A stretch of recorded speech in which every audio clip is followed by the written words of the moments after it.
இது ஒரு brain test. இந்த இமேஜ்ல ஏ பி அப்படின்னு ரெண்டு பேரு ரெண்டு கண்ணாடி பாட்டில்ஸ்ல அடைக்கப்பட்டிருக்காங்க. அவங்களுக்கு நடுவுல ஒரு சின்ன பையன் ஒருத்தர் நின்னுட்டு இருக்கான். ரெண்டு பேருமே காப்பாத்த சொல்லி கெஞ்சிக்கிட்டு இருக்காங்க. ஏல இருக்கிறவர் என்ன சொல்றாருன்னா, தம்பி நான் தான் உன்னோட உண்மையான அப்பா, அவன் உன்னோட அப்பா கிடையாது, அவன் ஒரு க்ளோன் அப்படின்னு சொல்றாரு. பில இருக்கிறவர் கிடையவே கிடையாது, நான் தான் உன்னோட உண்மையான அப்பா, அவன் தான் என்னோட க்ளோன் அப்படின்னு சொல்றாரு. இந்த பையன் இப்ப ரொம்பவே கன்ஃபியூஸ் ஆகி நிக்கிறான். இப்ப நீங்க சொல்லுங்க, இந்த இமேஜ்ல இருக்க டீடைல்ஸை வச்சு யாரு உண்மையான அப்பா அப்படிங்கறத இதை கண்டுபிடிக்க நான் உங்களுக்கு ஒரு 10 செகண்ட்ஸ் டைம் தரேன். அதுக்குள்ள கரெக்டான ஆன்சரை நீங்க கண்டுபிடிச்சீங்கன்னா கமெண்ட்ல சொல்லுங்க.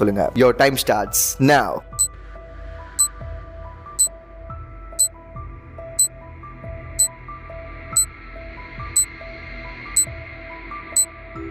Stop. கரெக்டான ஆன்சர் பார்க்கிறதுக்கு முன்னாடி இந்த வீடியோக்கு லைக் போட்டு சப்ஸ்கிரைப் பண்ணாம பார்த்துட்டு இருக்கவங்க மறந்துடாம சப்ஸ்கிரைப் பண்ணிடுங்க. நீங்க பீன்னு சொல்லியிருந்தீங்கன்னா கங்க்ராட்ஸ், அதுதான் கரெக்டான ஆன்சர். ஏன்னா பீல இருக்கிறவரோட கையை நல்லா பாருங்க.